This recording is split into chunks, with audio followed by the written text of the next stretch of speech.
fourth grade. Hope everybody's having a great day today.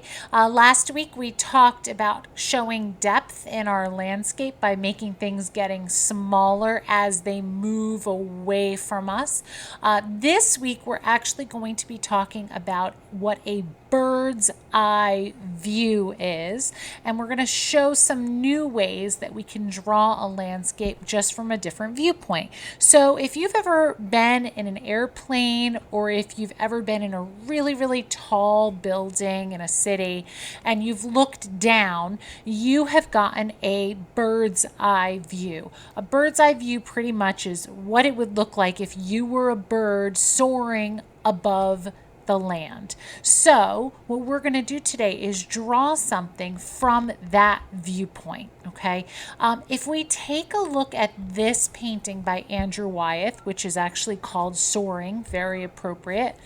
If you look at the birds, notice that they are in different sizes. So the biggest bird is the closest to us.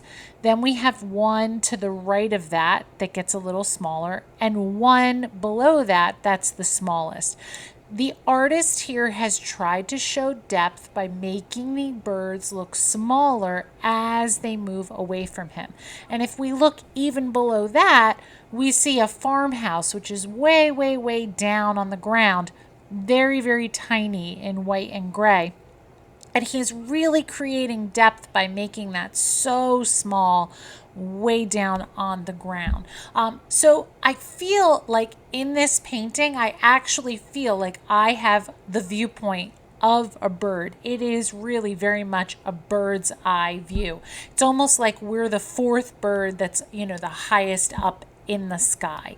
So let's take a look at some photos for ideas. If we look at this one, this is an aerial view shot from an airplane of an agricultural field, and we just can see all the different lands and the different things that are being grown by the farmers and their different crops.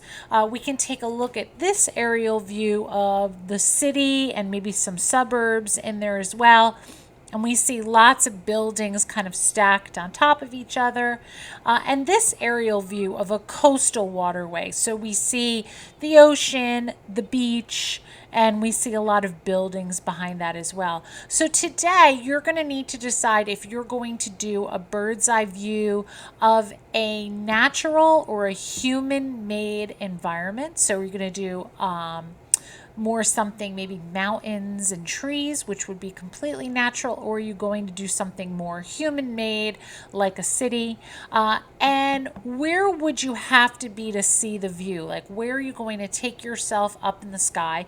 You're going to kind of pretend you're in an airplane or pretend you're a bird flying. I think it's much better to pretend you're a bird flying, but that's just me. Think about the lines that you might see once you're up there. Would you see geometric shapes? Would you see organic shapes? And then we're going to practice different types of color mixing to really make this drawing come to life. You will need your sketchbook, your pencil, and your colored pencils, and meet me right back here. Okay, fourth grade. So first I'm just going to give you this document here that has a whole bunch of different aerial photographs in it. And you can use one of these or you can find your own. It's really up to you. Sometimes we will have a horizon line. I'm going to use the one with the curve in it over on the left with the mountains. Mine actually does have a horizon line in it. But the one you select, it's possible, since we're doing a bird's eye view, that you might not have a horizon line. So you may be drawing one or you may not be drawing one, depending upon what you observe in your photo. I'm going to start to just come in and draw some of these little cliff lines where the cliff is kind of hitting the water. And I'm just going to start to draw out the different organic shapes that I'm observing within my photograph, and you can go ahead and do the same with your photograph. I found a lot of these photographs are drone photos.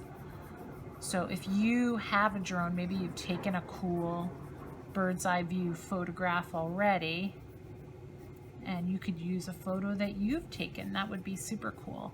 Okay, so now I'm just coming in and I'm probably going to wind up cropping the bottom part of this drawing off, I think. Yeah, I'm not going to be able to fit everything. I might lose like the bottom 2 inches of my photo. So really the challenge here is going to come when I start to try to do color. And as you can see, especially on my photo, the water itself has a lot of different shades of blues and greens that I'm going to need to work with a bit. Kind of excited about that. I know that I'm not, with my colored pencils, going to be able to get things as dark as they are in this photo, but I definitely will try to mix a bit. And if you find that the colors in your photo are not that exciting, again, you're the artist, so if you want to change the colors up, if I wanted to make this water blue and pink or purple and yellow, I could definitely do that. It is up to you. I'm going to go ahead and start color now.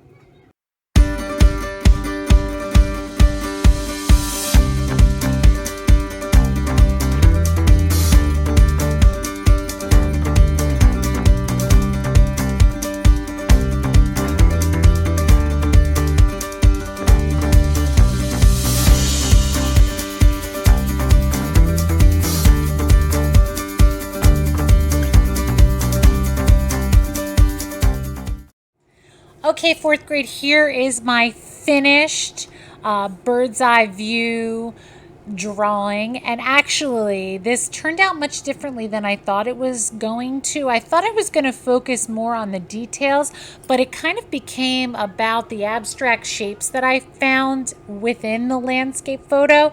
And I really enjoyed mixing lots of colors to try to match it up to the photograph.